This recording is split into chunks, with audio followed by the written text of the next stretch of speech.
Shabbat Shalom, and welcome back to this new study today of the cycle of the book of Bereshit on the Torah portions. It's a blessing to be once again with you in this Shabbat, having this virtual gathering, having the chance to spend some time with all of you here in Shabbat. As we always say, it's a blessing to be here, isn't it? Yeah, it's the time we are looking forward to spend here studying the Word. The whole week. The whole week. You know, it was for me at least, and maybe for the many of you, was a very exhausting week.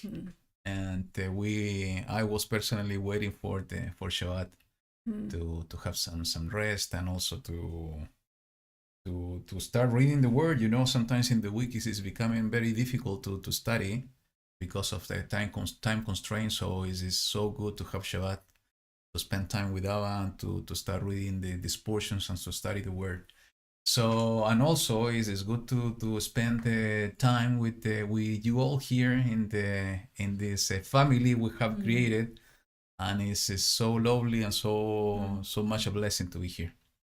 So today we will continue with the portion called Vayetze, and he went out. This is the chapter 28 verse 10 till 32 verse 3, right? Yeah. Until 2. Yes, and we will continue with the story of Yaakov. This is an interesting part of the story because we will see how Israel and the 12 tribes of Israel being formed, how Yaakov is being led and guided by the YaHuWaH himself. But before they going with the study, you know, I was reading something early in the morning. Just started to do something that I used to do a lot in the past, and just open the scripture, and I landed in the book of Hosea in Hebrew. And I was reading the chapter 8, 9, 10, and part of the 11. And you know that this book is so prophetic, and I think it's also very well connected to the portion of today in different aspects. And I just want to read a few verses in the chapter 9 and also in the chapter 10. And because I do believe it's somehow relevant for us in these days. Actually, last night we had the chance to watch a video of Zachary Bauer. He was talking about the coming persecution, and he touched few points that are so critical.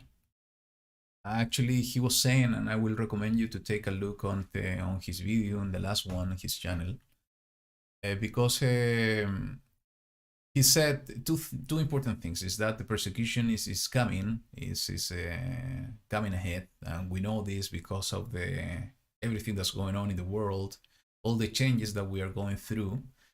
But also he says something that I understand, and I fully agree with his statement, is that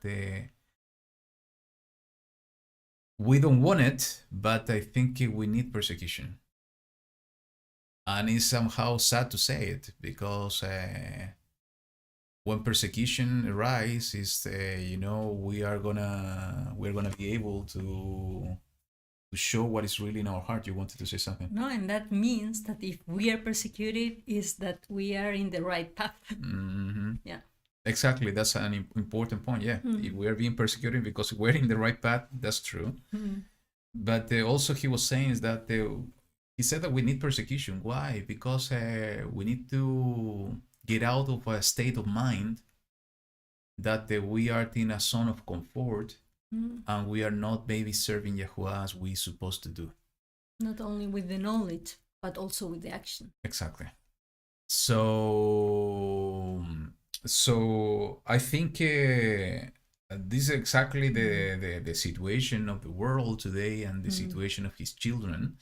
That's why when I was reading these portions in the book of Hosea, it took more relevance to me, because it clicked inside my mind of what I heard yesterday from Zachary Bauer is something that I also have been feeling myself and thinking about it. So let me read to you. This is at the end of chapter 9, is verse 13 till 17, and the verse 17, I think is the more relevant one for us today. It says, I have seen Ephraim like Sor, planted in a pleasant place. But Ephraim shall bring out his children to the killer. Give them, O YaHuWaH, give what? Give them a miscarrying womb and dry breasts. All their evil is in Gilgal. For there I have hated them, because of the evil of their deeds. I drive them from my house. No more do I love them.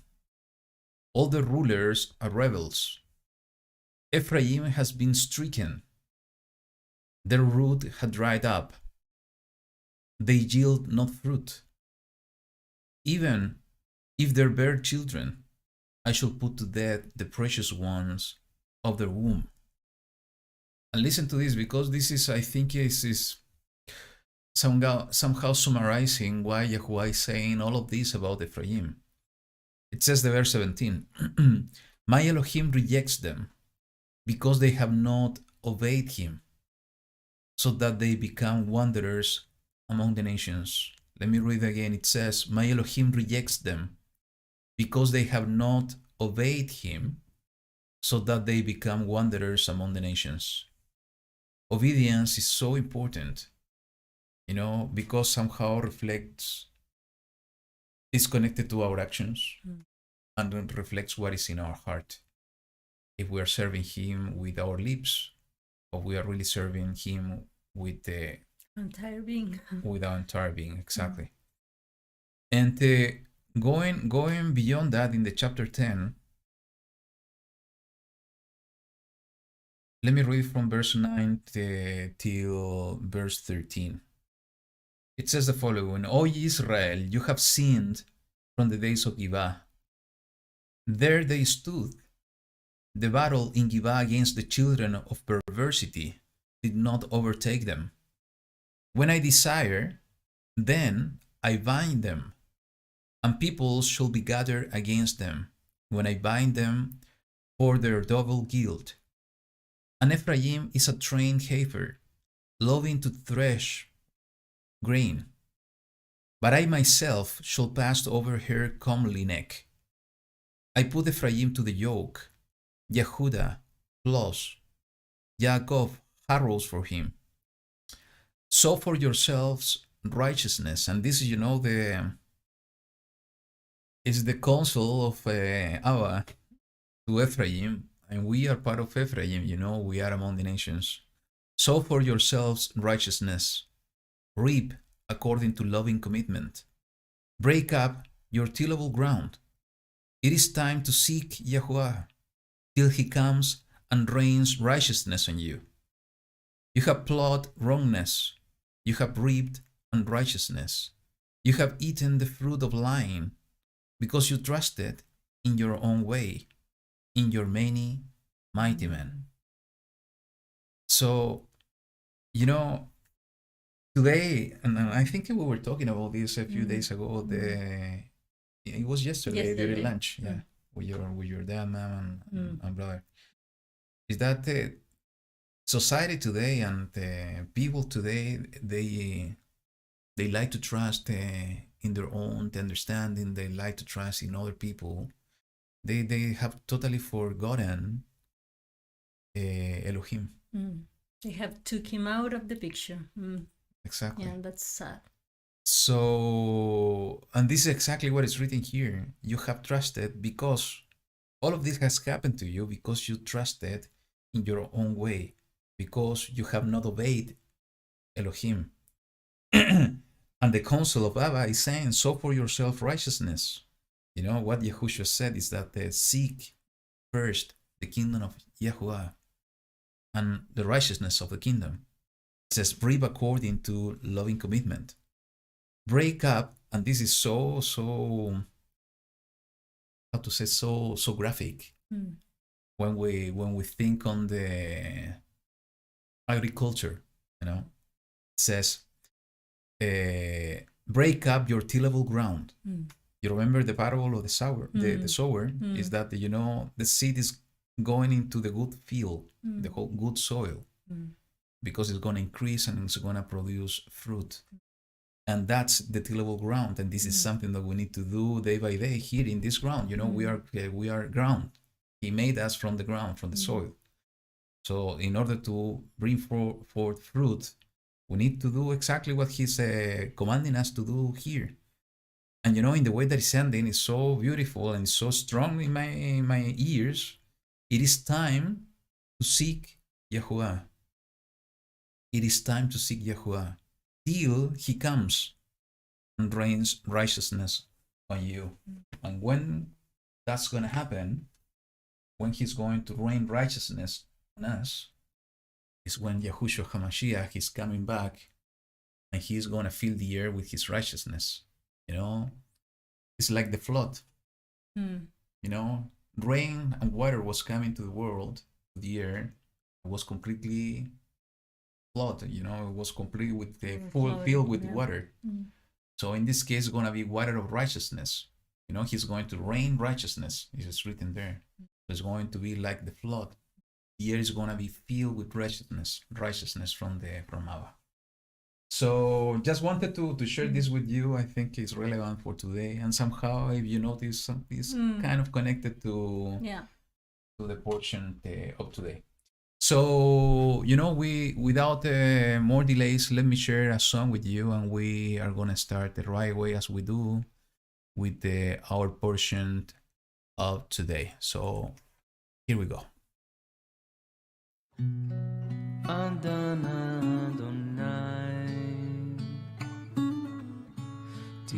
תשכחני נצח, אדנה תסתיר את פניך ממני, אדנה שית עצות בנפשי יגון, בלבבי יומם אדנה ירום אויבי עליי.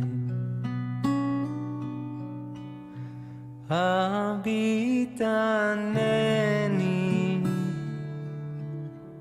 אדוני אלוהי,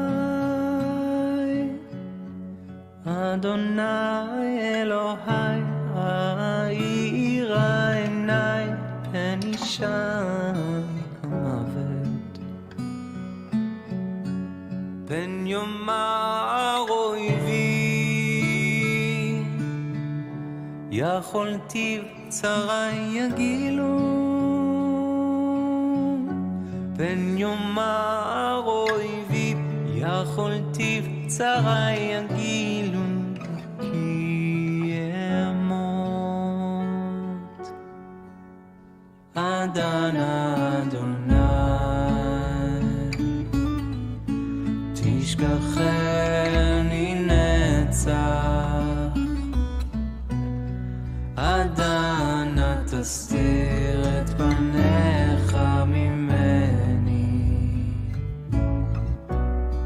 אדנה שית עצות בנפשי יגון, בלבבי יומם אדנה ירום אויבי עליי. הביטנני אדוני אלוהי, אדוני אלוהי, יאיר עיני פן אישה המוות, פן יאמר אויבי יכולתי צרי יגילו,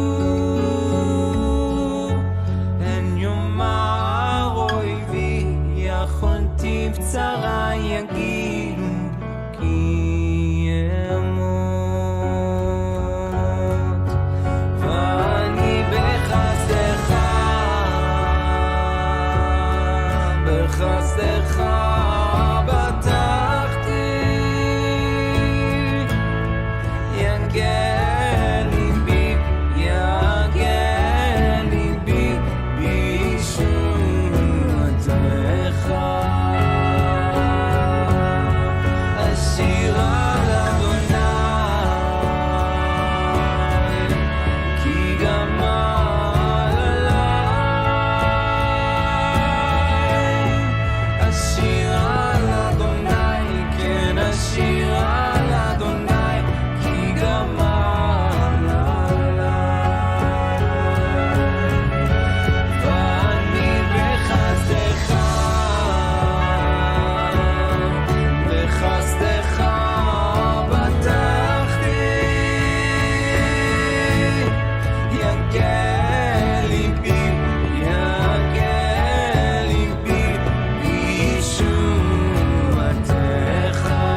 will invite you to close your eyes and let's pray together to YaHuWaH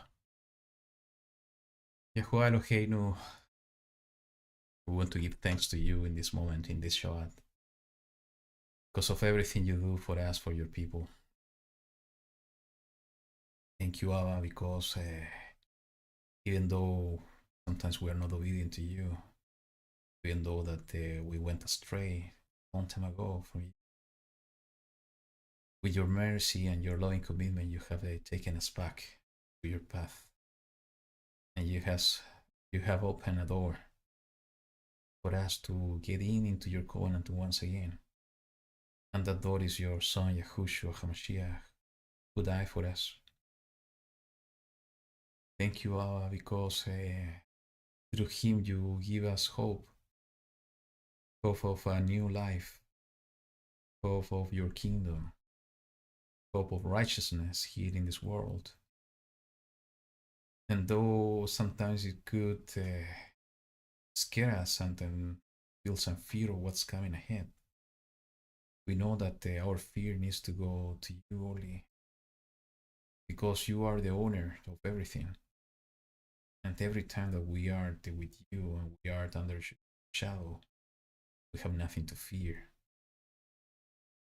We long for the time, as the song was saying, that we are going to sing to you with all the joy and all the strength of our being, because of the restoration you are bringing to. And we cannot imagine how the time is gonna look like. We're just waiting with all our hope for the time to come, and we know it's coming soon. Help us out to endure until the end. Help us to walk following the steps of your Son, Yahushua.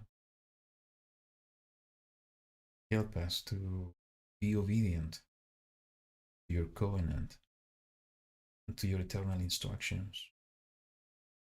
Because the only purpose of your Torah is to give us life and to teach us your righteousness. And we want to love you by keeping your covenant. We want to love you by following Yahushua's steps. Guide us in this study today. Open our hearts, our mind, our understanding, and giving us of your wisdom. But most importantly, let your Ruach guide us. Let your presence to be among us in our hearts, to be ahead with you no matter the distance where we are. Allah, thank you for listening to our voices and for being our Abba, for your love and your loving commitment you renew day by day. Thank you all for this time, for this Shabbat, for your word, and for your Son Yahushua. In his name we pray. Amen. Okay, and it's so good, we were taking a look that Arthur is in the chat.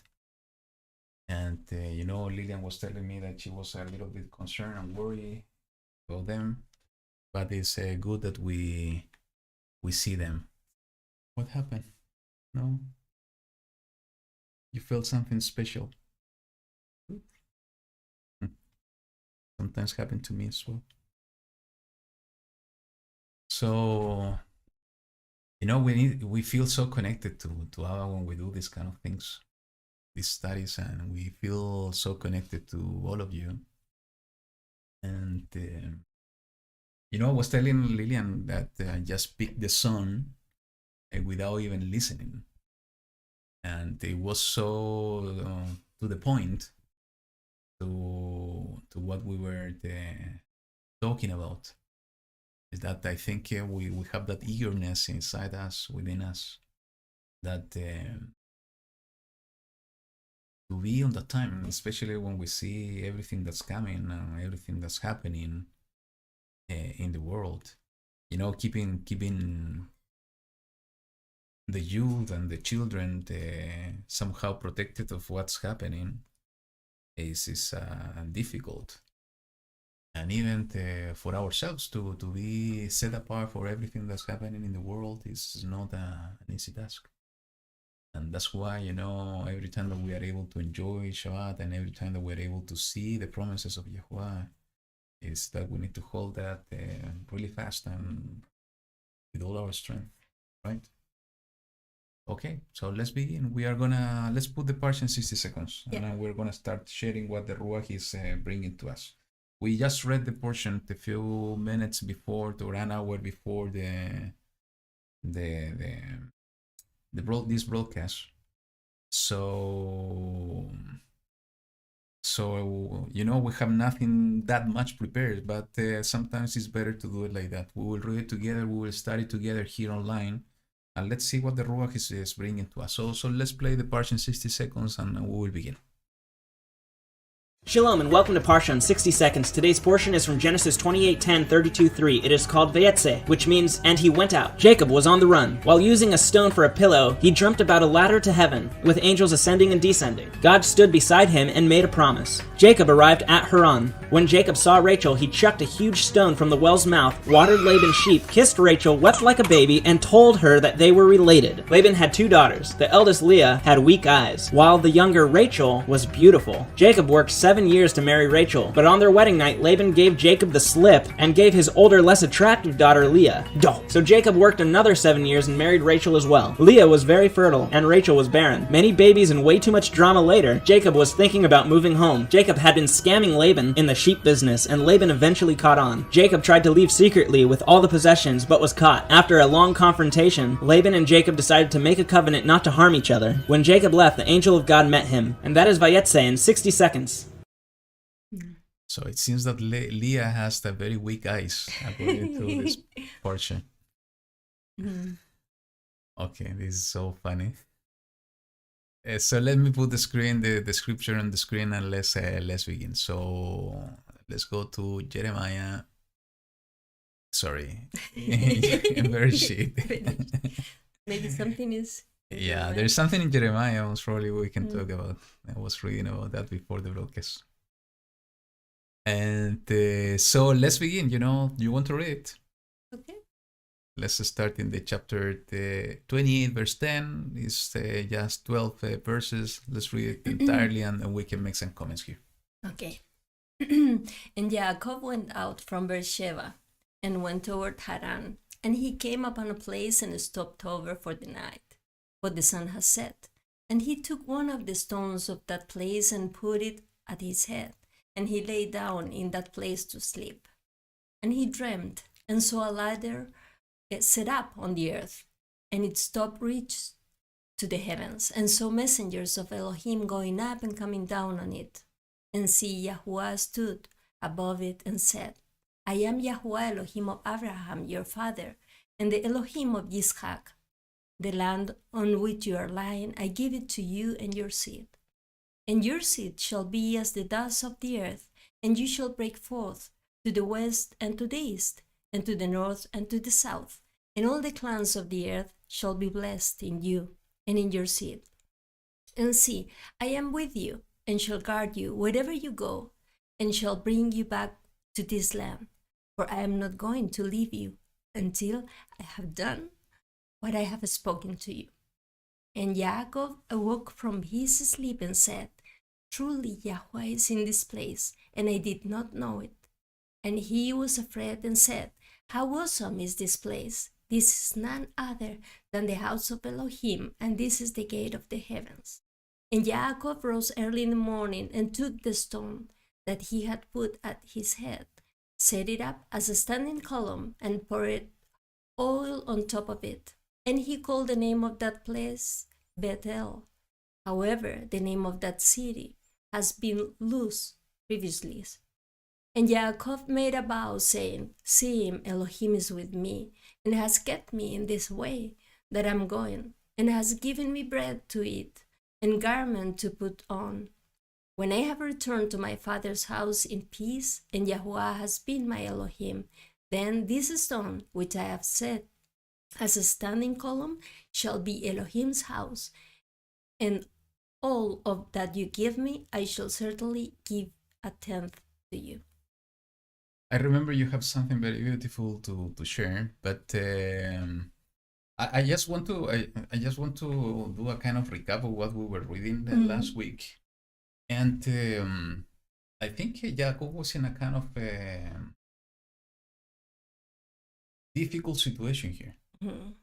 And actually, we were remembering early today is that I think it's in the book of Yasher. I didn't have the time to look into it, but I remember I read in the past, it was there, or maybe in the book of YaHuWaH, is that it says that the son of Esau, the elder, and the Eliphaz, the oldest one, was persecuting Jacob when he was in his way to Haran. So Jacob was in a kind of persecution. His entire world somehow was falling apart. He needed to run away in fear that his brother wanted to kill him. He had to leave his relative, his parents, not because he wanted to do it. It was his idea. Yeah. Because he needed to run away. It was his mother orchestrating everything.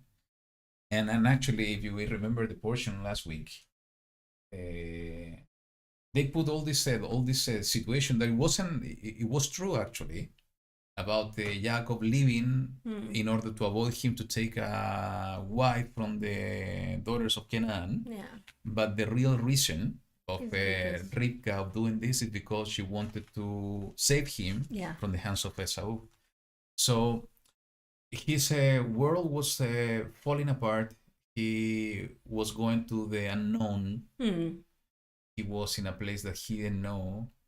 If the book of Yasher is sharing this information, Eliphaz was persecuting him. I remember that he wanted to kill Jacob, and at the end he felt not right to do it, but they removed everything from him. So he was in a very bad situation, very bad shape. And during that time is exactly when he had this experience of YaHuWaH, and when he was at the bottom, he couldn't go even deeper, because he was sleeping in the earth. Yes. YaHuWaH appeared to him in order to give him hope and strength, and to make a covenant with him that he was the chosen one. And telling him that he was telling, I am with you. I'm not going to leave you. So, wow. So I think that's a lesson for us. Sometimes we are with so much troubles, especially in these days, day by day, we are facing challenges. And sometimes they are so difficult to bear. Is that actually you were telling me yesterday about a friend of yours that is going through a situation like that? You're going to feel emotional now that I'm talking about it this. It means because of that, everybody's suffering a lot. Yeah, that's true. And the point is that the world has forsaken Allah. And we need to be honest with that. Sometimes we forsake him too.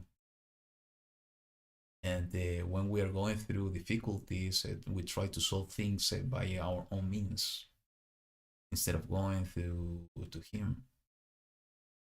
That's why it's so relevant to what we were reading in the book of Hosea, is that we are trying to do things by our own strength instead of going to him. And if there is something that we can do in our service to Allah,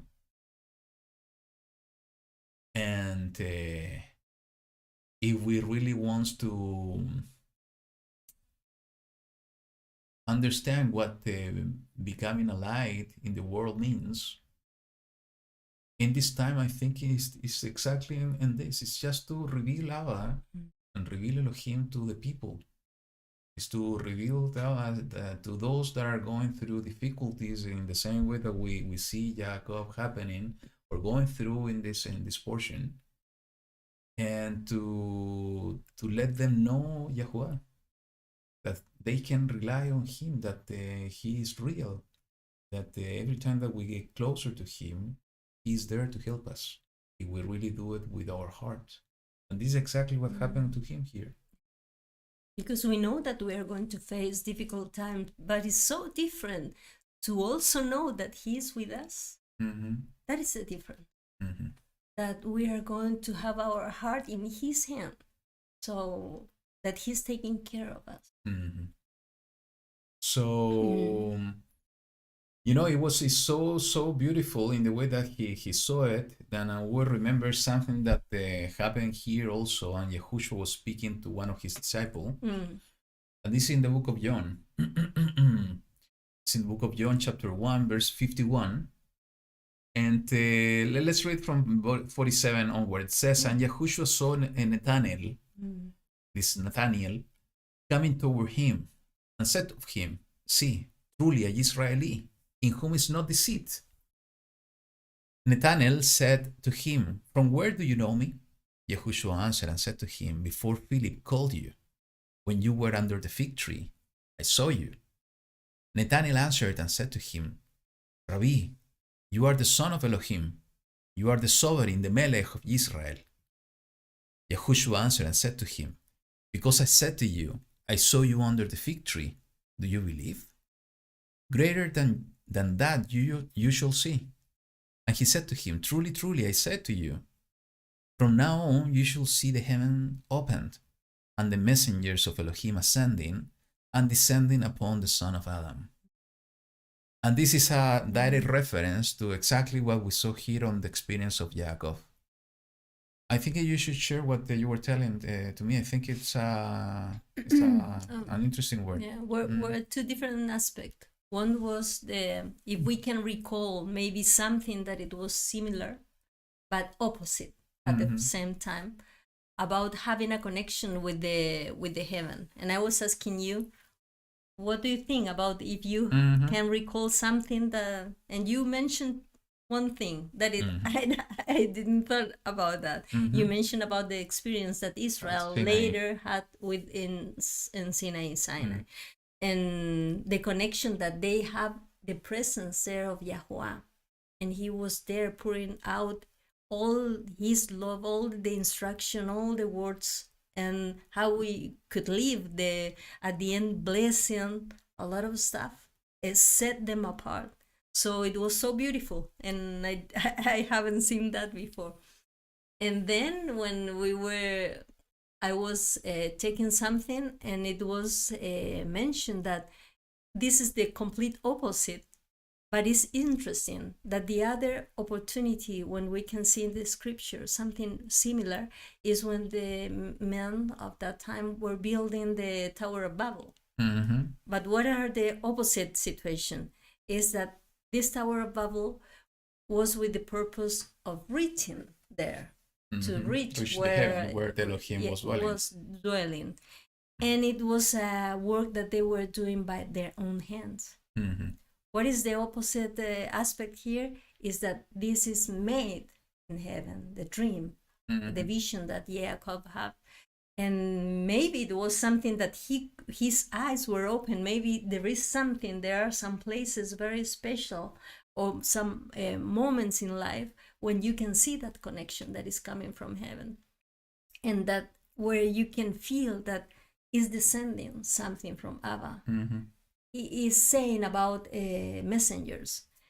And what I was sharing with you, it was that I saw it so nice that at the end, those messengers, at the end, we are not maybe heavenly bodies at this time or nothing, but those messengers are bringing action, are bringing it doesn't end when only with the idea, with the concept. We have to transform that into action so other people can see, and other people can see that same vision, that in some places of the earth there are some connections through the heavens, and maybe that is our calling, I don't know, our task here in the earth, that we can be that connection, that light. Why Mashiach said, "You are also the light of the world." You need to be put in some place where you are going to illuminate to your surroundings. So we need to be those, maybe not the complete ladder, maybe we are just one step, one bar in the whole place, in all the way. But we need to let our Abba, that he can pour, that he can transpire all his love and his wisdom through the earth. We cannot close the connection. We need to be, I don't know, like the instruments there. He's going to open the door and put the ladder in order to do the connection between us and him. Yeah. And messengers will, that's why I think it's so relevant what YaHuWaH said to Nathanael, because it's exactly that. He was referring to himself. You will see it, how the messengers are coming up and down to me, to the son of Adam. And sometimes when we feel that we need to give some message to somebody, to talk to somebody, maybe that kind of word is going to be like the message that Nathanael received, because he was that somebody tell him something that it was only for him. And YaHuWaH said, well, it's just because I tell you this that you believe. So sometimes people are struggling, or sometimes they are looking for a sign, sometimes are looking for something, and we don't know if we are going to be an instrument that is going to give that kind of... in the way that I see it, and just to put a parallel, it's like a telephone. And let's not talk about the mobile phone. Let's talk about the older one with cables. Yeah, okay. So in order to have and actually you have this game, most probably you play this. The old one. The old ones with the cable, and you put it here with a cap, a plastic cap. Yeah. And it worked actually. Yeah. And what was needed is to have this cable connected, is the line connected between both of them. And actually how it works is because of vibration. So vibration is going through the cable to the other place, to the other cap, and the cap is in the form and also in the material is able to produce this vibration somehow, to put it in sound. You need to use your ear. The other person needs to put the message. So the ladder in this case is a kind of that line. It's a connection between the heavenlies and here, the earthlies. So I think that vision is so beautiful, because somehow it's exactly what Abba wants to do with us. He wants to put this connection, this direct line between his world, his heaven, and us. And I think it's only up to us. It's only up to us. Is to have the other line open, is to receive it, and to have that kind of communication. And I fully agree with you. It's what we're gonna do about it. Messengers. What are the messengers, the Malachim, are doing? They are bringing and taking messages from Abba and to Abba. So that's why this analogy is so relevant, because it's a communication. He wants to talk to us, and the messages he's bringing to us needs to be transformed into actions. We need to do something with that. If we are keeping this to ourselves, it's not worth it. Why? What for? We need to transform all of this into actions, because if we transform this into actions, it's because we are taking the message seriously. So so we need to let the ladder to be open and to stand here. Let's move on to verse 29. Okay. So you want to read it? I know you. I can read it. Okay. Yeah. So it says, and Jacob moved on and came to the land of the people of the east. And he looked and saw a well in the field, and saw 3 flocks of sheep lying by it. For out of that well they watered the flocks, and a large stone was on the well's mouth. And all the flocks could be gathered there. Then they would roll the stone from the well's mouth and water the sheep, and put the stone back in its place on the well's mouth. So Jacob said to them, my brothers, you want to say something? No? My brothers, where are you from? And they said, we are from Haran. And he said to them, do you know Laban, son of Nahor? And they said, we know him. So he said to them, is he well? And they said, well. And see, his daughter Rachel is coming with the sheep. And he said, see, it is still high day, not the time for the livestock to be gathered together. Water the sheep, and go and feed them. But they said, we are not allowed until all the flocks are gathered together, and they have rolled the stones from the well's mouth. Then we shall water the sheep. Let me put it until there because I think we can make some comments on this.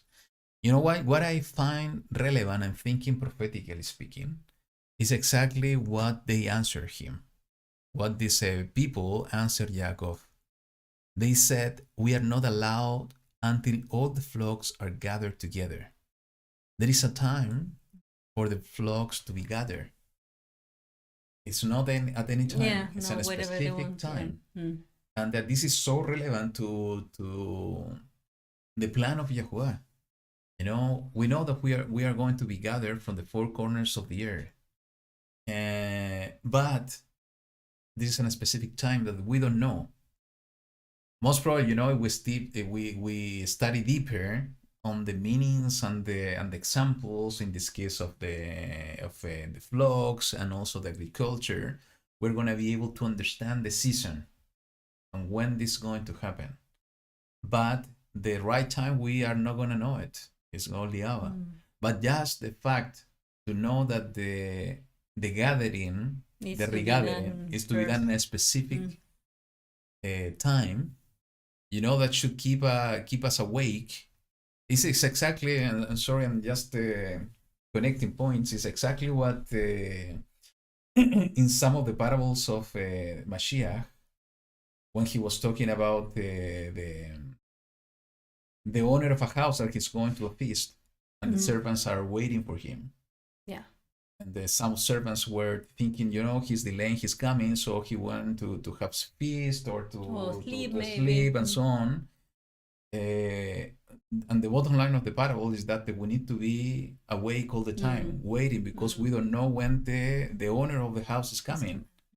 So in this case, we don't know when the regathering of the flock is going to happen. We need to be waiting. We need to be with our hope up, waiting for the time to happen. We need to be patient, as I see in the chat, because we don't know when that's going to happen. We can see, you know, the signs. You know, in this case, it's so relevant that the Jacob was seeing the well. He was seeing part of the flocks. We saw the shepherds over there. He saw Rachel coming, and this is, for me, is also relevant because of the significance of the meaning of the analogy of what Rachel means. He saw her coming as well, but the time was not the time. So that's for me is relevant. I don't know if you have any comment here on this. At least something that always has called my attention is the rock that they put it on the mouth of the well. Yeah. Well, I know that you put the stone there because you have two purposes.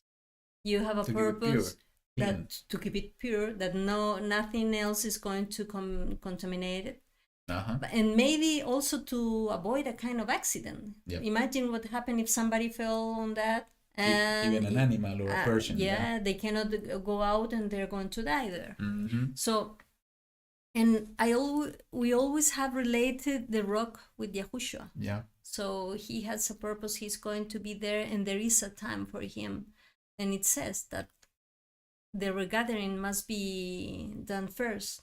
Until then, and it says they are going to remove it. Why the shepherd, they didn't say when everybody's here, we all are going to work together and remove the rock. No, they say they are going to do it. So it's something that we are not going to do it. So So I think that is very interesting, and also that she's a shepherd. That is not so common. Well, we know that a lot of women were doing that, but the meaning and the story here, yeah. What is the significance there that the story is here, and that that is until after when the sun is on the top, when it's too hot, you cannot water the sheep. Yeah. Maybe that is a reason for that too. You know the similarities with the story of the servant of Yaakov that we think is Eliezer, and also similarities of the Samaritan woman.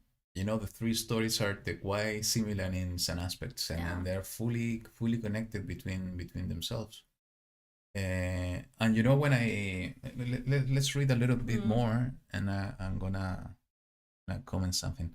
It says, while he was still speaking with them, Rachel came with her father's sheep, for she was a shepherdess. And it came to be when Jacob saw Rachel, the daughter of Laban, his mother's brother, and the sheep of Laban, his mother's brother, that Jacob went near and rolled the stone from the well's mouth and watered the flock of Laban, his mother's brother. So what is the picture here? And Jacob kissed Rachel and lifted up his voice and wept. Why he did it? Because if the rest of the people said, well, they have to come here, help us and roll the stone. And he did it by himself, so he was strong enough to do it. Yeah, he has a lot of strength to do it. You know what? Always when I see this, I don't know why. I came to mind what happened with the resurrection, because you know we have a large stone that was serving as the door of the cave. And that stone was removed by messengers. And there was and who came out of that after removing the stone. It was exactly what we were literally reading last week, I think, when we were going into more details about the water. It was no, it wasn't last week. It was the week before. Because it was Mashiach the one promising to bring waters. And we know, based on what we were studying, this is the Ruach of Elohim. It's bringing life. And you know, the only fact that he resurrected, because of his resurrection, the Ruach came. And because of his resurrection, he's given us hope to be resurrected and to be transformed, is to have life. So, I don't know, at least it happened to me every time that I read this, I remember the resurrection and that stone. Yeah, when I was now asking you and I was thinking about that he was strong enough, I remember that passage where it says, who is worthy enough to open the seals of the scroll? Yep. There is only one. Yeah. So he's going to do it. So at the same time, he's the one taking out the stone, and maybe the other one that were before, it was the prophets, some righteous people who was helping to water the sheep, and now it is him.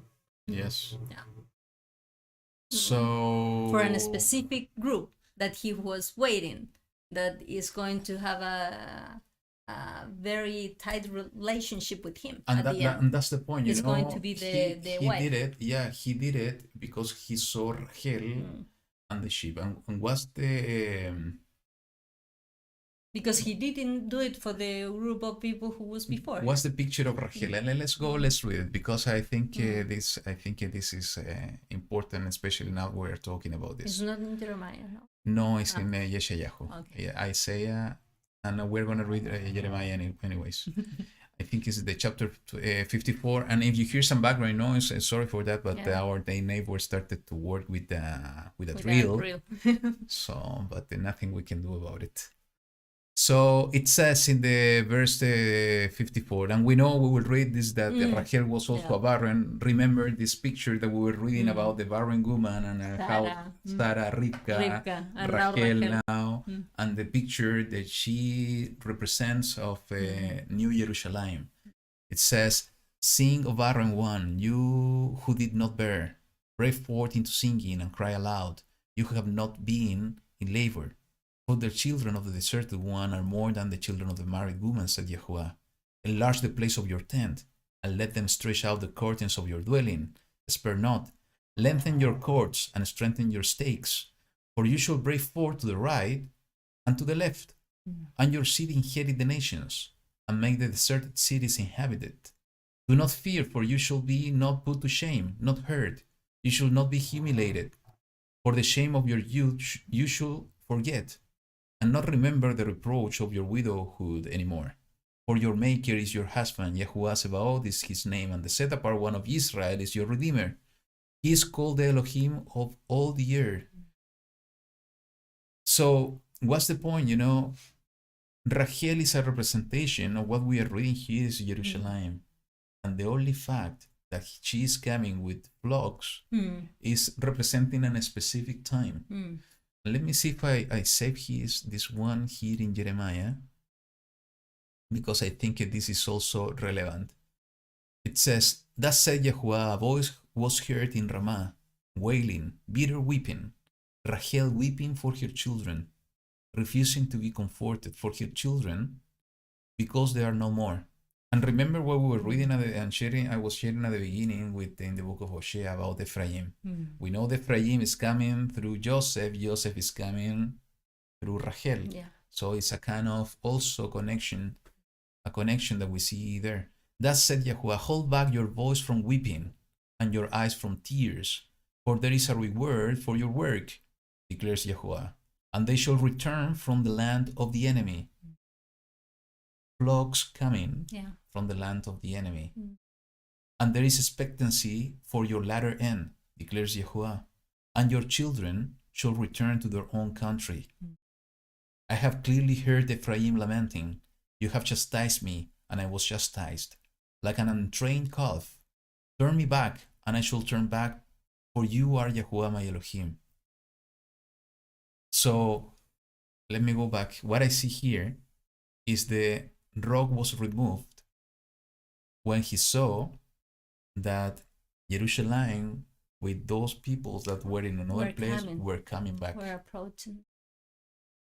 So it's a kind of speeding up, and this is also relevant, speeding up some action, because they said, no, everybody needs to be here. All the flocks needs to be gathered. But it says that at the end, they're going to be gathered. So that's why maybe he was giving water to the sheep of Rachel only. Maybe some of the people are going to listen before. And maybe it's what is happening to us. Yep. That we were called maybe at one point, and maybe that's why it's not something happening in all the earth at the same time. Is some people from here, from there, and then at one point it's going to be when everybody's going to receive the message, to see with their own eyes. Yeah, absolutely. So let's continue reading. So it says, "And Jacob kissed Rachel and lifted up his voice and wept. And when Jacob told Rachel that he was her father's relative and that he was Rivka's son, she ran and told her father. And it came to be when Laban heard the report about Jacob, his sister's son, that he ran to meet him and embraced him and kissed him and brought him to his house. Then he told Laban all these matters. And Laban said to him, 'You are indeed my bone and my flesh.' And he stayed with him for a month. And Laban said to Jacob, 'Because you are my relative, should you therefore serve me for naught? Let me know, what should your wages be?' And I think is really relevant because of what we were talking before. Jacob was empty-handed. If we connect this with the story of the book of Yasher, And they said that that was maybe one of the reasons why he was crying. Yeah, exactly. When Because he he didn't have anything to offer for Rachel. Mm. And the only reason, that I see here of Laban saying, I need to pay you something because you are my relative, you're not gonna serve me Yeah. for nothing. Yeah. Because most probably Jacob was telling him, okay, I'm gonna serve you. Yeah. Because at this moment I don't have have nothing. yeah. So, and it's beautiful how YaHuWaH is opening the door for him. Mhm. You know, even though Laban, we will see later, Mm. is not treating him well, but even YaHuWaH was with him all the time. So it says, and Laban had two daughters. The name of the elder was Leah, and the name of the younger was Rachel. Mm. And Leah's eyes were weak, but Rachel was beautiful of form and beautiful of appearance. And Jacob loved Rachel, so he said, let me serve you 7 years for Rachel, your younger daughter. And Laban said, it is better that I give her to you than that I should give her to another man. Stay with me. So Jacob served 7 years for Rachel, and they seemed to him but a few days because of the love he had for her. Then Jacob said to Laban, give me my wife, for my days are completed, and let me go into her. And Laban gathered all the men of the place and made a feast. And it came to be in the evening that he took Leah his daughter and brought her to Jacob, and he went into her. And Laban gave his female servant Silpah to his daughter Leah as a female servant. And in the morning it came to be that, see, it was Leah. So he said to Laban, what is this you have done to me? Was it not for Rachel that I served you? Why then have you deceived me? And Laban said, it is not done this way in our place, to give the younger before the firstborn. Complete the week of this one, then we give you this one too, for the service which you shall serve with me still another 7 years. And Jacob did so and completed her week. Then he gave him his daughter Rachel too as a wife. And Laban gave his female servant Bilhah to his daughter Rachel as a female servant. And he also went into Rachel, and he also loved Rachel more than Leah. And he served with Laban still another 7 years. So, this is the father-in-law, Laban. Yeah. Yeah, maybe he didn't have any good prospect for the son-in-law, so he decided, okay, And maybe it's the true two what of he them are said. going to go with him. It's true what he said, that it wasn't the custom over there to give the younger instead of the elder. Yeah. But he then said this to him at the beginning. Yeah, because it could have been said at the beginning, and maybe the story could have been different. The negotiation, I mean. Exactly. But Now it's something just to clarify, because I always thought till 2 years ago, most probably, that Jacob needed to work for 7 years. The week that Laban was referring to was 7 additional years in order to get, and then to have Rachel. Yeah. But I saw reading the other books as well, and reading more carefully, that it wasn't like that. Is that it was only 1 week, 7 days, until Laban gave Rachel to Jacob, no matter that he needed to serve the 7 years. Yeah. So he's not going to have to wait another 7 years, but he's going to have to work after that the 7 years. Mm-hmm. Yeah. Exactly. Let me see. I saw a question here. Why didn't Jacob notice the less pig? I think I remember I read sometime about the change. Yes, and why Jacob wasn't able to recognize. I see Shirion answering that maybe it was too much wine on the wedding. Besides a good one. And we have to remember that they don't have electricity like here. Yeah. Like now, it was night when they were doing usually the feast. I see. I think that's what I read in the story. I think it's in the book of Yasher. They remove all light. Yeah. It was totally dark. Yeah. So it wasn't able to see it. And in other book, I think it says that they were twins. Yeah. Rachel and Leah. Yeah. Even though they have some differences. Yeah. They look alike each other between each other. And some of other stories said that they have even like the father told her that they have to do it in this way, and they agree on that. So I don't know. So yeah, I That think is a question that we need to do at the end. yeah, when we're going to meet them, Yeah. How we'll you need to you didn't ask them. recognize her? Yes. Now, for me, it's relevant all this story because of what is written in the book of Ezekiel. You want to say something? No, and maybe it's because he didn't do like his father when he was touching, he was like hearing the voice and everything. Remember that I told you? Now he was just, okay, yeah, I'm going to take my wife, and he didn't take care about checking that the person that was given to him was the wife. Yeah. I don't know. No. Yeah, it could be. Could be. Maybe he And was now that you are mentioning, Yeah. it's interesting that somehow what he did together with Rivka to Yitzhak is happening to him back. Yeah. He's being deceived. Yeah, He was waiting, Yitzhak was waiting for Esau or Esau, Mm. but it was Yaakov. Now he was waiting for the younger Yeah. Rachel, but he got the elder. Yeah, and I imagine Yeah. what maybe he felt when he heard the words of Laban. Here in our house, it doesn't make like in other places where they change things. Uh-huh. So maybe he was, oops, that's my case. I don't know. But it's interesting that somehow the story is repeating again, but in the other In way the around. other way around. To him, Yeah. could be a kind of cleansing. It could be, and maybe that he's going to be more understanding with the situation. Maybe he could understand, I don't know, that maybe there is a purpose behind it. Maybe there is something that, even though he doesn't understand at the moment, it has a purpose. Yeah, could be. So what I was saying is that for me this is so relevant because it's connected to what is written in the book of Ezekiel.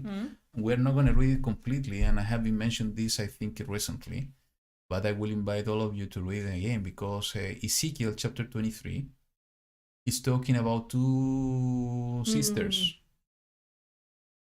being married to the same husband. So it says, and the word of YaHuWaH came to me saying, Son of man, there were two women, daughters of one mother, and they whored in Mizraim, they whored in their youth.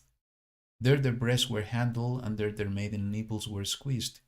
And their names were Oholah the elder, and Oholiba her sister. And they were mine, and they bore sons and daughters. And their names Shomeron is Oholah, and Jerusalem is Oholiba. So, this passage is so relevant, especially to understand other aspects of prophecy. But you want to say the meaning of the names? One is her tent, and the other tent of his father. Okay, Oholah is Her tent. her tent, and Oholiba is Oholiah. is No, Oholiba. My tent in her. Okay. So again, it's talking about two sisters, and I think there is a connection to the entire story of Yaakov, Leah, and Rachel, because it's a direct connection. It's the similarities. In this case, maybe they are not as it is written in the book of Ezekiel. Here it doesn't show that they were fighting between each other. But if we remember the story between the kingdom of the north and the kingdom of the south, in one moment they were fighting between each other. There were battles between the two kingdoms. And if we think on these two kingdoms based on what is written here in Ezekiel 23, it's like having two sisters fighting between each other, and this is exactly what we read here in the coming part of the verse 29. And what the meaning of the names, because one is her tent, is like Leah, and my tent in her is like Yaakov with Rachel, because he was living with Rachel. At least it showed like it was more that kind of relation. So that's why there is a kind of dispute when one is prepared against the other that maybe is not so love in the equal term like the other one. And if you see, it's kind of a parallel also among, I don't know, Hevel and Cain, because one is preferred not the other. And usually when you have two nations, two people, one is going to be preferred. And actually, if we take a look, it says the Ohola, the elder, and Oholiba is the younger. Yeah. And Ohola is Shomeron, Samaria. So the younger, if we think on the story of Jacob, is that the younger is Rachel, the one that he wanted, Jacob wanted. And in this case is Jerusalem. Shomeron appears somehow because of the split between the kingdom. And Shomeron or Samaria was the one leading astray the 10 tribes of Israel. And even leading astray because of what we read here, the other sister, Jerusalem. So the loved one was Jerusalem, the younger. one. Is the same we see here in the story of Jacob and the two sisters. So, and now if we think that with these two sisters is where the 12 tribes of Israel were formed, it is even more relevant in the picture that we see here in the chapter 23 of the book of Ezekiel. So once again, for me, is all the stories that we see in the scriptures is not only of something that happened in reality, but it has kind of. But it also has some teachings between the lines and more deeper the understanding meanings. Maybe sometimes on the second or third levels of things that the YaHuWaH wants to show us. So if we read in more details and we study in more details both stories, I think we will find more information, a more deeper understanding of what YaHuWaH wants to teach us. Let's continue. Let's go back. Yeah. Chapter 29. And also, I don't know, maybe it's nothing, just an idea.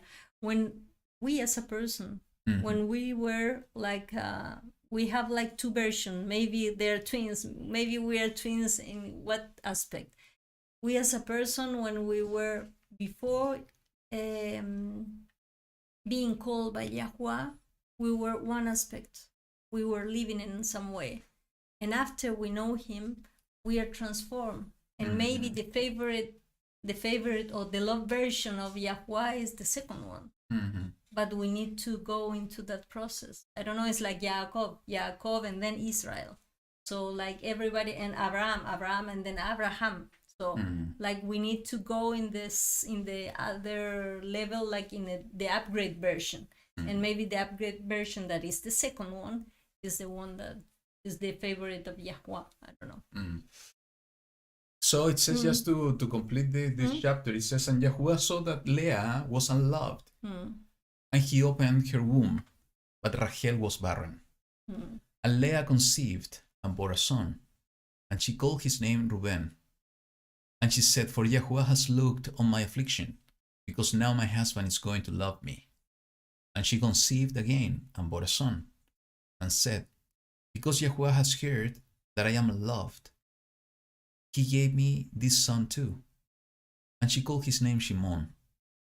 And she conceived again and bore a son, and said, now this time my husband is joined to me, because I have borne him 3 sons.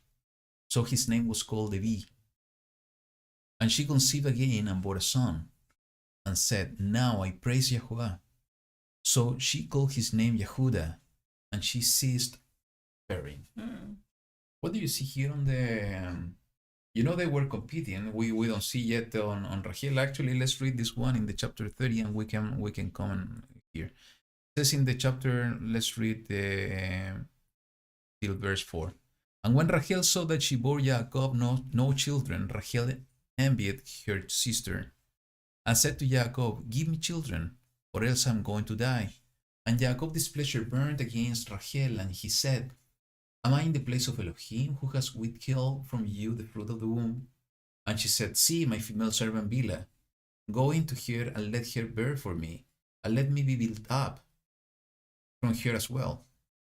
So she gave Bilhah, her female servant, as wife, and Jacob went into her, and Bilhah conceived and bore Jacob a son. And Rachel said, Elohim has rightly ruled my case, and has also heard my voice, and given me a son. So she called his name Dan. Let me continue, because I think we are going to finish on this chapter 8. And Rachel, female servant, Bilhah conceived again and bore Jacob a second son. And Rachel said, with great wrestlings I have wrestled with my sister, and I have overcome. So she called his name Naphtali. So here she's declaring that they were fighting between each other, and it's normal to see it. And the way that they were fighting is who's going to have more sons. Yeah. What do you think on that? Well, at the beginning, when you asked me and about the situation of Leah, I don't know. She thought that she was going to be loved, but because of the children, not because of her. So I don't know. I don't know if that, because I don't know the men's perspective, if that is the reason why you can love someone, or if you love someone because of the person itself.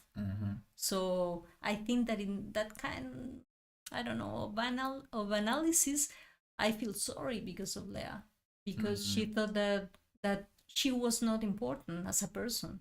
It's because what she can give. What are the fruit?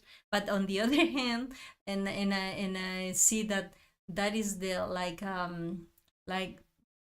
that we are being called to be fruitful and multiplied and everything.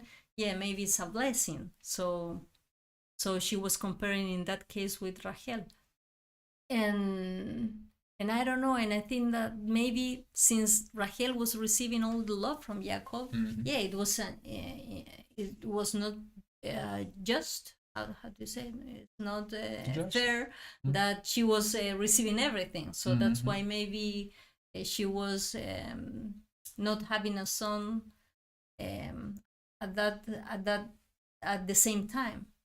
But it was like okay, you are blessed in this way and you are blessed with love. And then at one point, Rachel couldn't stand it anymore, and she was thinking, how can I also have sons? But she was not having it. So it was the same thinking that Sarah has, and she was given the servant. And she thought that was good, but at the end, it was not her own child. So what Shirian is saying, let's say Jacob was a one woman at the time man, as far as love goes. That's a good comment, actually. It's I think there's something I don't see it clearly yet, but when I was reading early today, I don't know why. I don't know why I thought on the what's happening with the religions. We have so many denominations currently of Christianity, and that for me it's like competing on having sons. Who has more is like has more approach or more like result or reached. Yeah. So it's a kind of competition, but I think what you said is right. What the YaHuWaH is looking for is not for the amount, is most probably for the quality and for the obedience.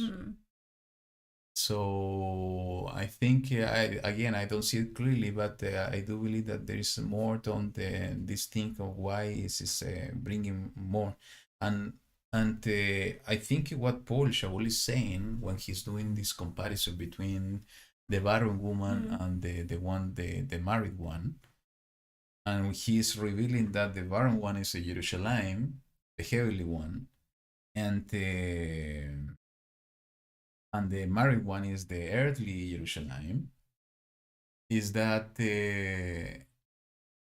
he is mentioning even this, is that the one on the heaven is going to have more sons. And it's so relevant because it's when we connect, if we go forward on the story and the timeline, we know that the promise is through Ephraim to be the fullness of the nations. That's why when we see in the book of Hosea that he is among the nations, And we know that he's going to gather from the four corners of the earth. It's going to be a multitude of people. So I see that picture, I see that picture when we see Yahushua saying that we need to put treasures on heaven, and we need to be citizens, our citizenship needs to be in heavens, that we need to become her children. And sometimes when we are so focused on the earthly matters, especially when we talk about religions, we are becoming citizens or children of the early one. So and the good picture is that if we follow and we have our citizenship on the heavens, it's because we are following and we are obedient as well to the rules and the instructions that are set there. And this is exactly what YaHuWaH is looking for us. He's looking for our obedience, our love. So love, in the other hand, cannot be a kind of competition. It cannot be the fruit of something. It needs to be the relationship between two people. Yeah, because when I compare this situation, what Leah felt, that even though she was having children, but she was still, she didn't feel the love of Yaakov, his husband, her husband. When I compare that story with the Hannah story, remember Hannah? Yeah, remember. And what was the name of the husband? Elkanah. Elkanah. And Elkanah, and she was very sad because she wanted to have a son. So that is completely different. It was not because she wanted to gain the love of her husband. Even her husband said, "My love is not enough for you." It's like you need so it's all the opposite. It's the opposite. It's like everything in some situation, people maybe are not, how do you say that? Conforme con lo que tiene. They're not happy with what they have. They are always struggling, or which it's not enough. Yeah, it's not enough. Yeah. And why I'm telling you this is because what is going to happen next with Rachel, with the next story. It looks that at some point some people have almost everything, but in the moment when you have almost everything that you want, you don't appreciate it enough. So at least for me, it's very strange, all that kind of situation of how love maybe is being perceived, or how it's being treated in some way. Yeah. And regarding the sons again and this competition, I remember when I was talking a few years ago about this, the tale of two women, when talking about the identity of the woman in Revelation 12. And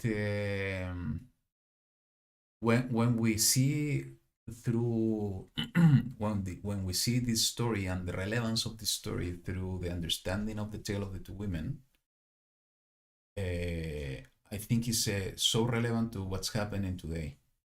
Why? And let me do a recap. The tale of two women is basically, we see, as we have been seeing so far, we see Sarah and Hagar.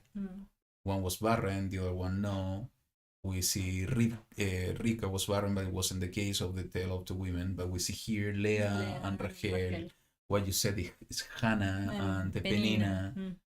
So this tale of two women is basically a representation, a foreshadow of what the Shaul received as revelation on the New Jerusalem and the current Jerusalem. And this is relevant because of prophecies. When we see in the book of Revelations, we also see two women. We see the woman of Revelation chapter 12. That is basically the woman on heaven. It's a representation of a New Jerusalem. But also we see the woman, in which chapter? Is 17? The woman that is in the chapter, now let's see it, is in the chapter 17. It says the following, and one of the seven messengers who had the seven bowls came and spoke with me, saying to me, come and I shall show you the judgment of the great whore, sitting on many waters, with whom the sovereigns of the earth committed whoring.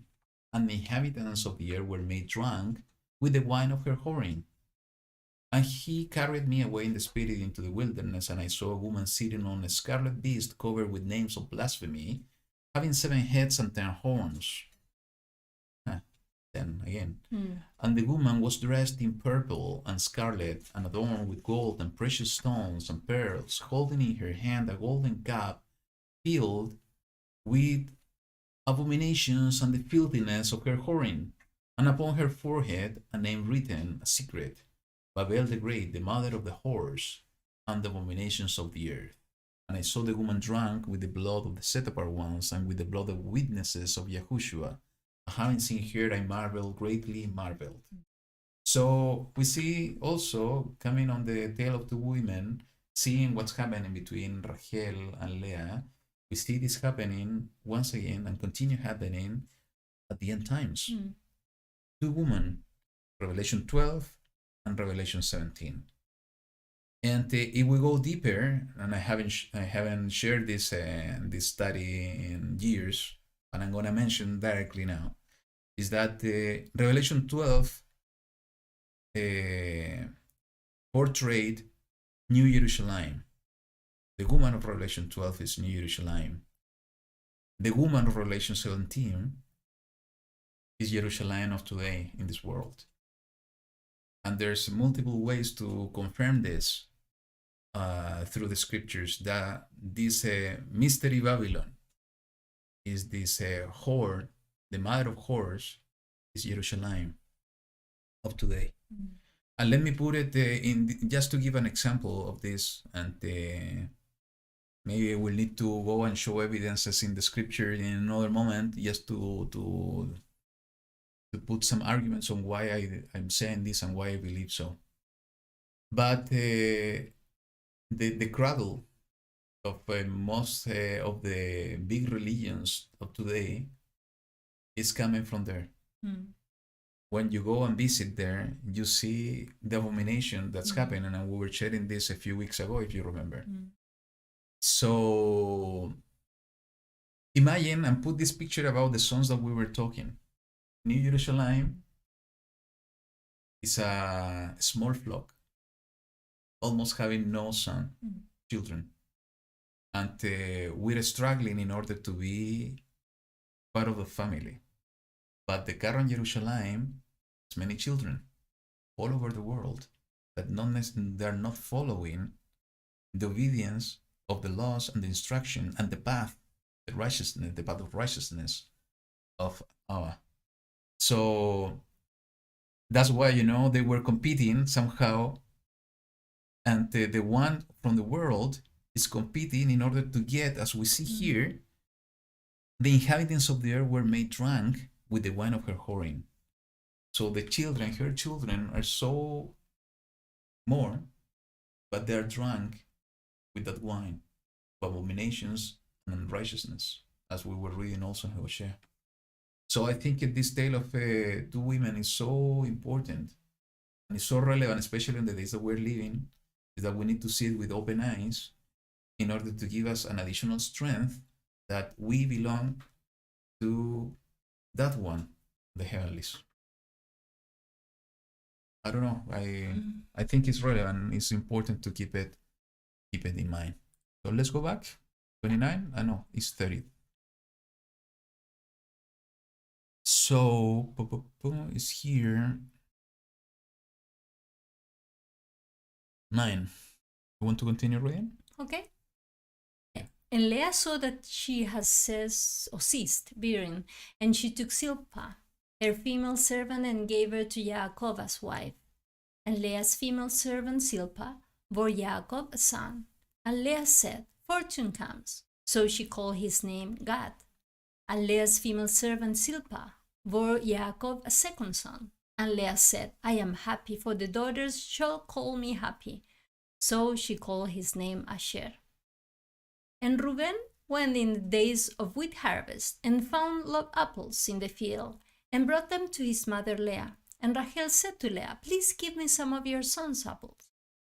But she said to her, It is small matter that you have taken away my husband.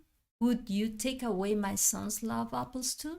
And Rachel said, Therefore let him lie with you tonight, for your sons love apples. And when Yaakov came out of the field in the evening, Leah went out to meet him and said, Do come in to me, for indeed I have hired you with my sons love apples. And he lay with her that night. And Elohim listened to Leah, and she conceived and bore Yaakov a fifth son. And Leah said, Elohim has given me my hire, because I have given my female servant to my husband. So she called his name Yisachar. And Leah conceived again and bore Yaakov a sixth son. And Leah said, Elohim has presented me with a good present. Now my husband is going to dwell with me, because I have borne him six sons. So she called his name Zebulun. And it's interesting, And in the now picture. she's not worried about that the husband is going to love her. Now she's worried about that the husband is going to dwell with her. Yeah. But it's interesting, and I think, in the book of Yasher also is saying that Yaakov pitched his tent next to the one of Rachel. Yeah. And we think prophetically and spiritually, it's exactly what Abba through Yahushua is doing with New Jerusalem and not with the earthly one. Yeah. And all this envy, let's say that, thinking in hatred, but it's not hatred, no, it's it's envy. envy. Though But in some areas maybe there is. And maybe it's going to be the beginning of her hate at the end. Yes. But it's For us that we have been starting to follow Abba's instruction, for the descendant of Judah, let's put it like that, and not to be specific. Sometimes it's look weird that the people that are not part of them are following the similar things. Yeah. So that is causing envy. Yeah. Somehow. But it's sad when it says that Rachel at one point, because she wanted this kind of fruit, I don't know what fruit it is, but she was even offering his husband like it was, I don't know, a kind of merchandise. So it's kind of sad, but and that's why I was telling you that sometimes you have something, but maybe that you have it and it's a recurrent thing, you're not going to appreciate it so much. So at some point, the value that you assign to that specific person thing is going to decrease. And that was a kind of sad, I don't know. Maybe it has a purpose, because that's why Leah could have some other two sons. Yeah. Okay, so let's continue. Yeah. And where? Here? I think here, in 20. Yeah. And Leah said, Elohim has presented me with a good present. No, I already read. Okay. Yeah. And afterward, she bore a daughter and called her name Dinah. And Elohim remembered Rachel. And Elohim listened to her and opened her womb. And she conceived and bore a son and said, Elohim has taken away my reproach. So she called his name YaHuWaH and said, YaHuWaH has added to me another son. And it came to be when Rachel had borne YaHuWaH that Yaakov said to Laban, Send me on my way to go to my place and to my land. And I'm going to stop there. Go. Yeah. And it's because for me, that is something very beautiful, because at least this is what Yaakov was waiting a son from Rachel. And that is the moment when he decided that it's time to go back to her parents. And do you remember what happened when he was with the vision and with everything, and he said a kind of a promise to YaHuWaH? Yeah. When YaHuWaH is going to be my Elohim, I'm going to return to my parents' house, and I'm going to give the 10th of everything that I have. And it's already. So it's the moment that when you said, well, then I'm going to be like content with everything that I You remember when the Rachel came to him and said, "Give me children," and he was displeased. He was angry. Yeah. So he said, "Am I Elohim?" So can you imagine the faith, the additional portion of faith of Jacob, seeing that she was able to conceive after he said those words? Yeah. This is a kind of a double recognition that this is Elohim, the only one who was able to do that. Yeah. And that Rachel was thinking that maybe it was a kind of reproach all those years that she couldn't bear a son. I think that she was really happy. I don't know. So that's why, because I think that point is like I don't know how to say it. It's like the top of the mountain, and then when you need to return and to go. It's down. a kind of sign. This is the time to come back. Yeah.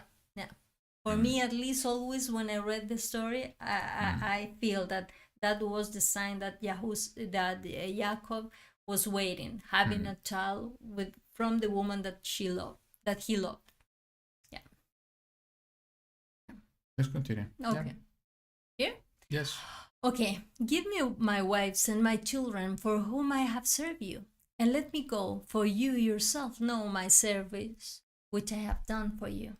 And Laban said to him, if I have found favor in your eyes, please stay, for I have diligently watched that YaHuWaH has blessed me for your sake. And he said, name me your wages, and I give it. So he said to him, you know how I have served you, and how your livestock has been with me. For the little you had before I came has increased greatly, and YaHuWaH has blessed you since my coming. But now, when I am to provide for my own house too?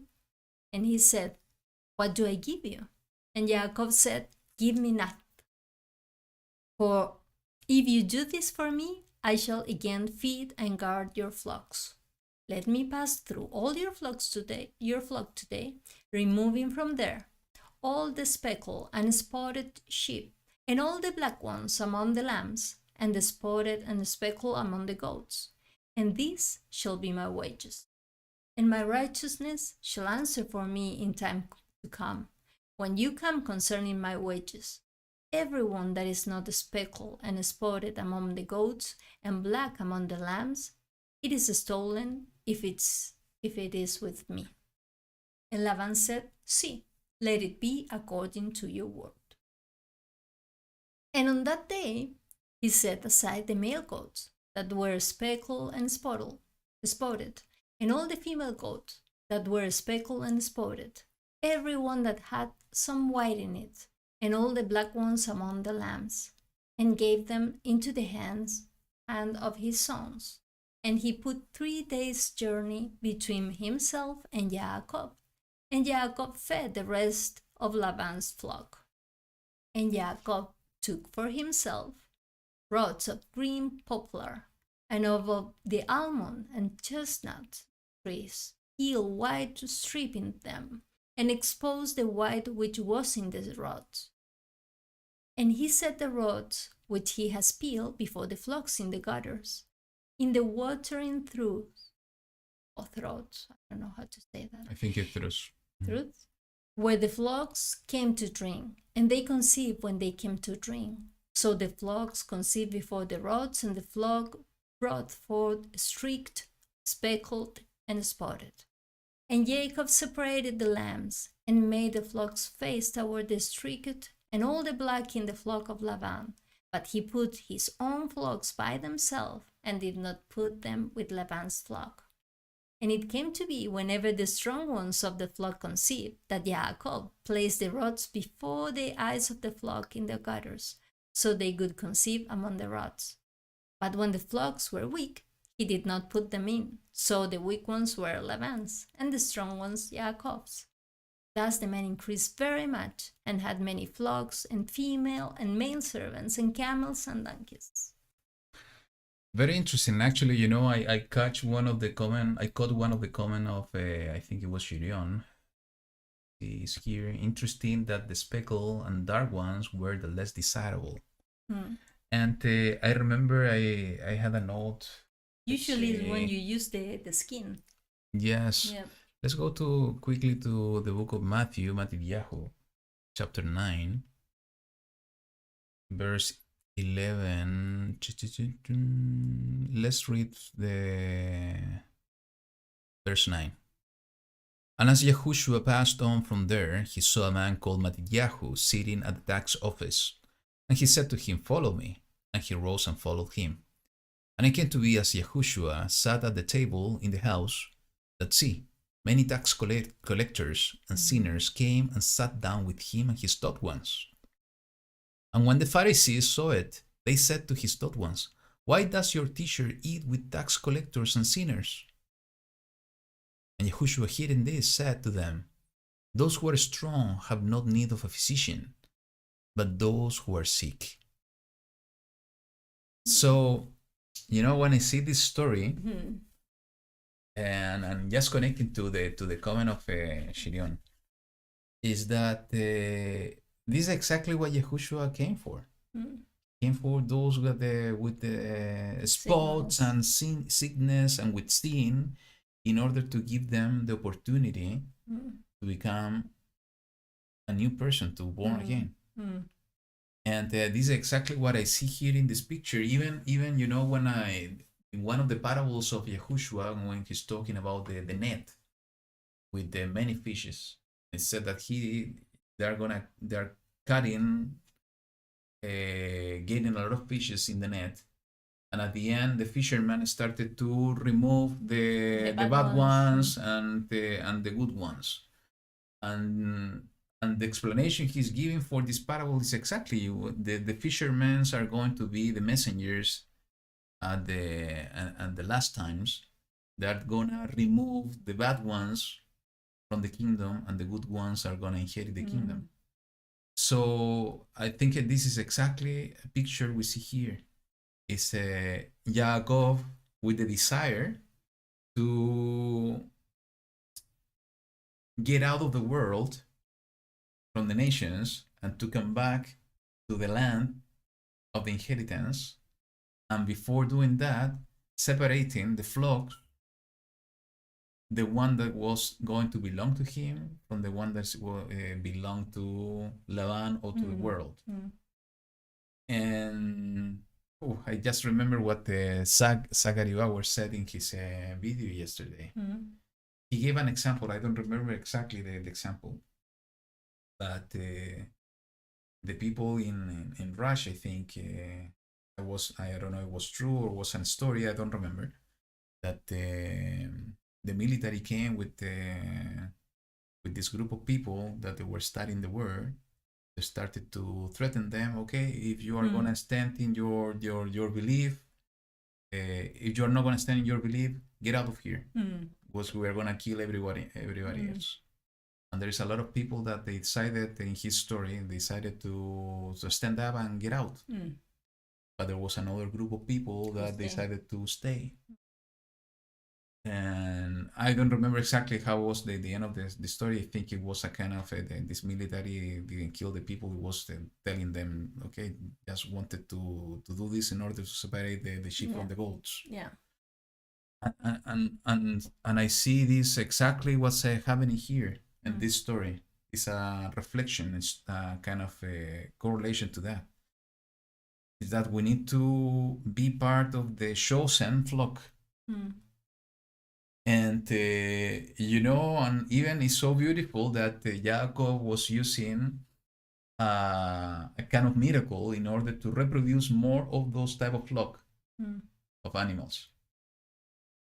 And I do believe there is YaHuWaH through Yahushua himself. He's doing this type of miracles in this time, that he's reproducing more of his sons that has the right heart, with the desire to follow him, to follow his ways. And we need to be so humble every day that he has chosen you and chosen us, in order to be part of the flock, that no matter that maybe we have some spots, he is the one that has accepted us through Yahushua, in order to be part of that chosen flock. What's caught my attention also is that according to the story, that the sheep and the flock were watching the roads. Yes. Because at the beginning I was telling you that I thought that maybe it was because they were also, I don't know, touching, but it doesn't mention something like that, because usually those kind of trees, have some they are being used for tinting their hair, and they produce colors. So, but it says that the flocks were watching.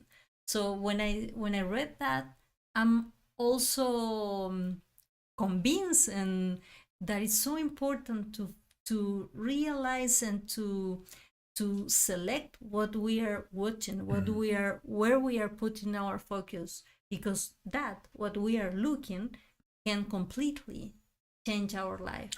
It's a good point. I saw that as well this morning, because it's a natural law. You know, he's showing us also some natural law that it matters. It really matters what we see. It happened to the animals here. You know, it was going to happen to us somehow as well. So we have to choose what we. So if you want to have children with a specific colors of eyes or hair, you need to find the formula for that. Yeah. Okay, let's read the chapter 31. So it says, and he heard the words of Laban's son, saying, Yaakov has taken away all that was of our fathers, and from what belonged to our father he has made all his wealth. And Yaakov would look at the face of Laban and see that it was not over him as before. And YaHuWaH said to Yaakov, return to the land of your fathers and to your relatives. Am I with you?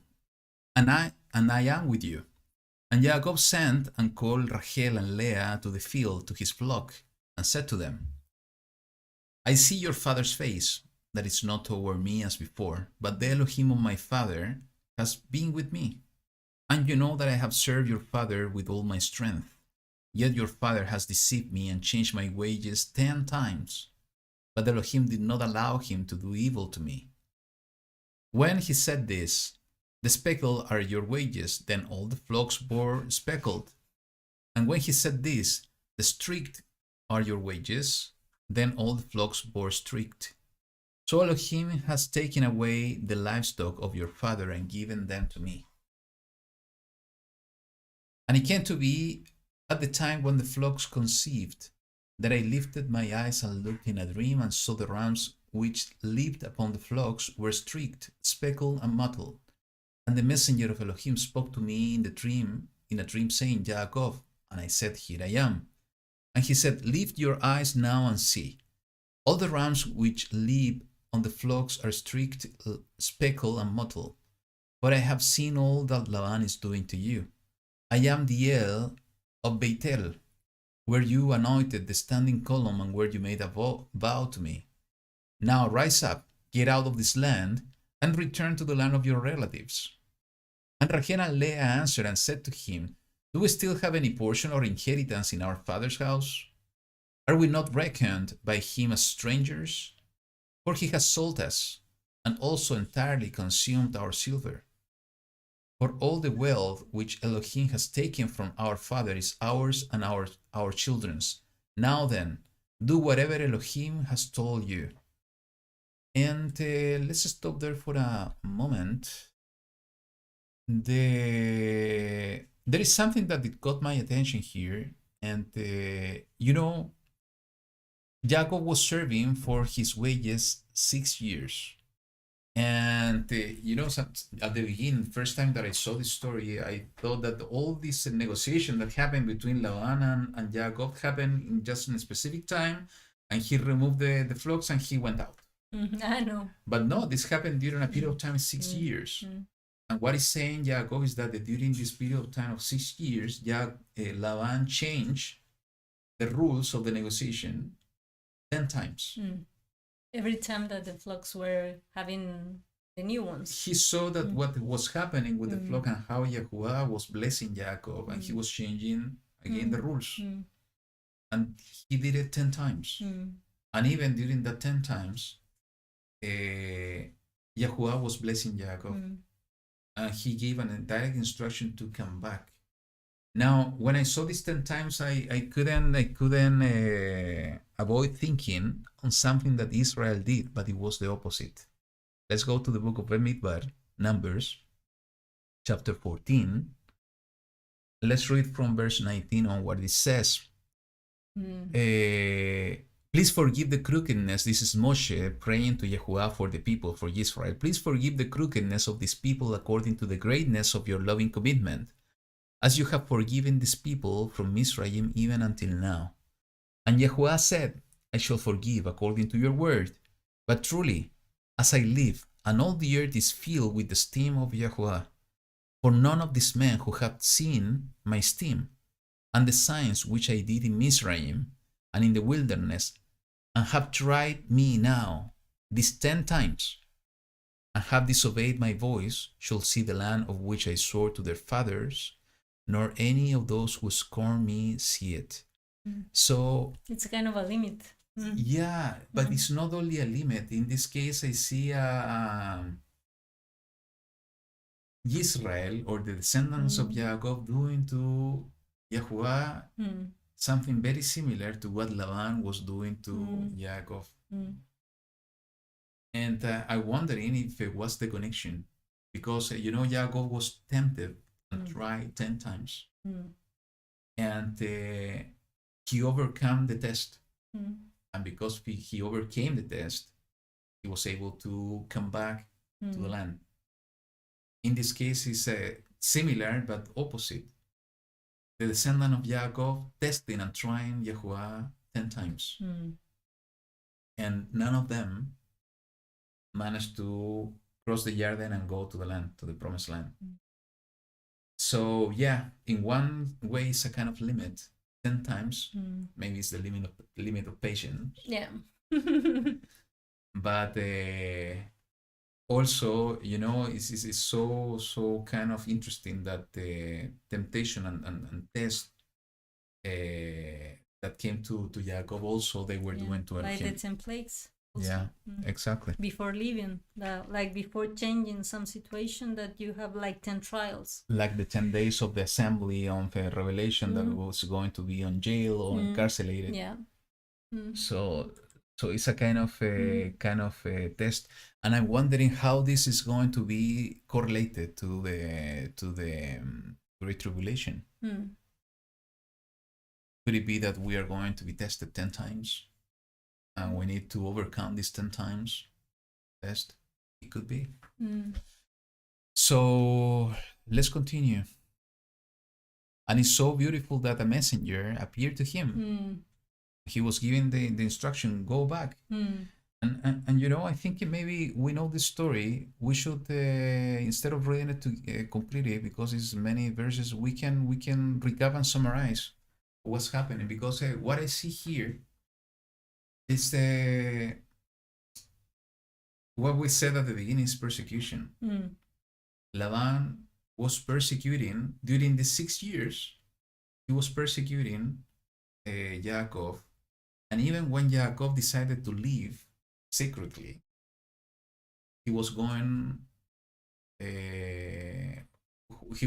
for him, persecuting him. Yeah. So for me, I see two pictures. It's persecution in the same way that we are being persecuted somehow in these days. And persecution maybe is not that direct persecution as Zachary was talking, and maybe that persecution is coming, but somehow we are being pressed and tested because of our surrounding. Maybe people, in the same way that Laban was not looking with the same eyes to Jacob, now people is not looking with the same eyes to us. Maybe they are feeling angry, those people, so because of what we are doing and what we believe and what we say and how we talk and what we say. I don't know. Maybe the work, our secular work is different and is, I don't know, also a kind of trial. Yeah, I like it because, because it's like separated. And it's quite good because Jacob was serving and he was working, but his eyes, his mind, his heart was, I have to get out of here. I'm doing this because I'm preparing myself to get out of here. He has to continue there, Yes. but knowing that he knew that he was coming a moment that he was needed to get out. And it's so interesting, but because he did it in secret. When the Laban wasn't there, he talked to his wives. Everybody was in agreement, and they went out from there. And this is exactly maybe what's happening to us now. We are under distress. We are with our secular work. We are in the system of the world, but our heart, our eyes needs to be in the kingdom. Exactly. And everything we do now needs to be in preparation to be and to depart, actually, to depart in secret in any moment when we see the messengers of That is Elohim going to give us giving us the instruction. instruction that you need to go, to go. And with this story, we can expect that we are going to be again persecuted, because Laban was persecuting them again after when he realized about this. Somebody told him, And hey, they have gone, and it's 3 days exactly ago. what we see in the chapter 12 of the book of Revelation of Satan, Satan, persecuting the woman that is going to the wilderness, and the woman is being protected, and then he's going against the seed of the woman, those keeping the faith of Yahushua and keeping the commandments of YaHuWaH. And that's why it's so important that we don't have to take hold of anything from the past, from our lives, because that happened with Rachel when she took the idols from the house. Yes. And what happened? That when Laban was inquiring Jacob didn't know about that, and he made like a statement. If you find this with any of my relatives or within our house, that person is going to die. So that could happen also in the future. Yeah. So we have to be clear in what things we are holding, what things are not according to our Father's kingdom, because that could be the snare, that could be a trick, that could be something that is not going to allow us to enter to the kingdom at the end. So, this is a good picture of the second great Exodus. Laban is coming with the 12 tribes. He's coming with the tribes. Benjamin is coming on the way. But this is a representation of Israel coming back. Laban, no, Jacob. Sorry. Yeah. Jacob, Laban? Okay, Yeah. Jacob is coming back. He's coming to the promised land. It's a kind of second Exodus. Yeah. And persecution will happen. But YaHuWaH is so lovely that even in that persecution, he's revealing this dream to Laban. Like, you cannot touch Jacob. And that should be our hope. Maybe as I said before, we are under distress now, but the time will come, and will come soon, that we will leave the places we are. We need to be prepared in order to walk whatever YaHuWaH is guiding us, and we need to expect that his miracles going to be following us. That even though that we are going to be persecuted somehow, YaHuWaH will open the door. He will make the path in order to save us from any evil. The chapter 32 verse 3 is ending that Jacob is coming, and he's seeing messengers, and this is the beautiful thing that is like in the returning, he's return. having the same experience like before. Exactly. So that's why I told you there is one point, and then everything that he's going to experience again is like in the same on the invert direction, but it's everything going back. And he's seeing messengers of Elohim, and I have no doubts that we will see exactly the same during second Exodus. Yahushua is saying that he will send the messengers in order to gather the wheat, gather his flock, his people from the four corners of the earth. And we were talking about this when we studied the story of Lot, that the messengers were the one taking the hands of them and removing them from the city. So in the same way that Jacob was seeing the messengers of YaHuWaH, I think we will see the messengers in the same way that we have been reading in these stories, that people were able to see the messengers of Elohim. So that's the hope and the expectation we need to have, that no matter the troubles, the persecutions, the distress, the pressures we're facing, that the time is coming soon that we will need to leave our places and go in the direction of the promised land. Yeah. Anything else you want to add? No, just like the difference between the experience with the messenger in the dream that he was sewing the messengers coming on, up and down, but he was lying. So he was seeing something from a distance, but now he met them. So they were in the same ground. He was in the same, like, I don't know, position, because they were approaching him and everything, and it was not a dream anymore. So that is the beauty, that maybe at the beginning it was a glimpse of something, And but then now become you a are reality. living, and you are there. So that is different. So And- Jacob was persecuted when he was running away, Mm. and he was persecuted when And he was he's coming back. Yeah. Okay. So, It doesn't. Yeah, it feels like our experiences as well. Yeah, when when we're running away somehow, or trying to run away from the world, we were persecuted. but this time he was with the company of YaHuWaH, and he was blessed by YaHuWaH in so many ways, because he has family, he has servant. That's a different. Maybe you're going to be persecuted anyways, but you are going to be with the blessing of YaHuWaH. We were persecuted at the beginning when we started the walk, and we were alone. Now we are not alone. We have the Ruach, but also we have a family over there in the chat. Yeah. That no matter where we are the family all together. So it's the same thing with Jacob. He was coming back with an entire family, with many blessings from YaHuWaH. And I think this is exactly the picture we see. It's the same that happened with Israel. Israel, when they were removed from Egypt, they were going out with many blessings. It's the same thing that happened with Abraham when he went out of Egypt, Israel. He received many blessings, material blessing from Abba. Maybe the same will happen to us. And actually, we go and read the prophecies. It says that we are going to be brought by the nations to the land. So it could be that he is going to bless our ways. And the most important thing is that we are not alone. He is with us, and we are the big family of YaHuWaH. We are a small flock, but we know that there is more flocks over there, and we are a big family in every places. At one point. So, yeah.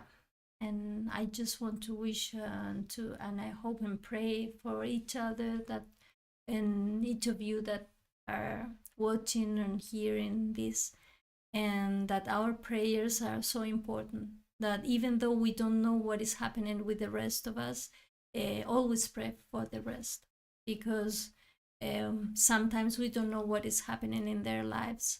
Maybe some kind of accident, sickness, anything, maybe an inner pain, but the prayers are something that that are needed, and that are helpful, and are really being heard by our Abba.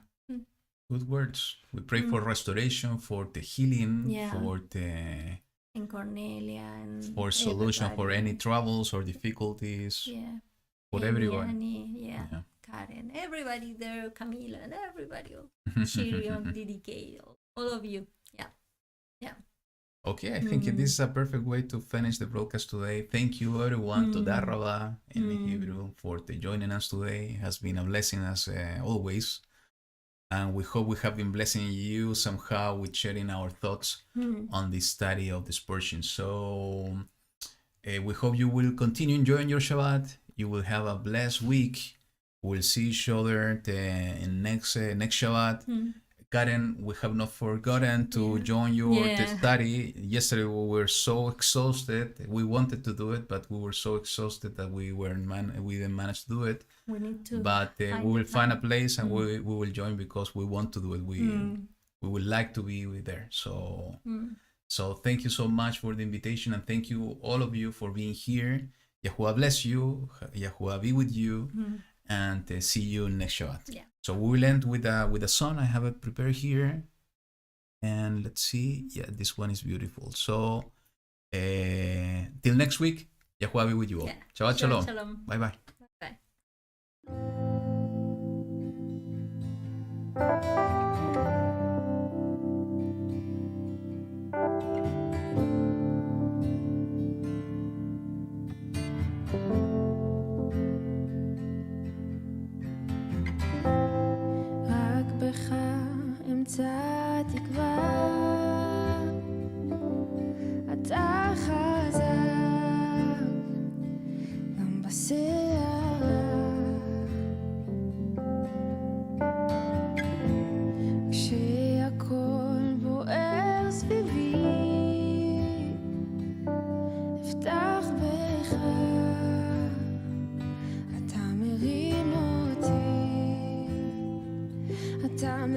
אותי גבוה מעל כל הקשיים, אני סמוך ובטוח בזרועותיך אלוהים. אתה מרים אותי גבוה, לא משנה מה שהיה, הניצחון כבר בידיך, אז אני רץ למטרה. הניצחון כבר בידיך, אז אני רץ למטרה.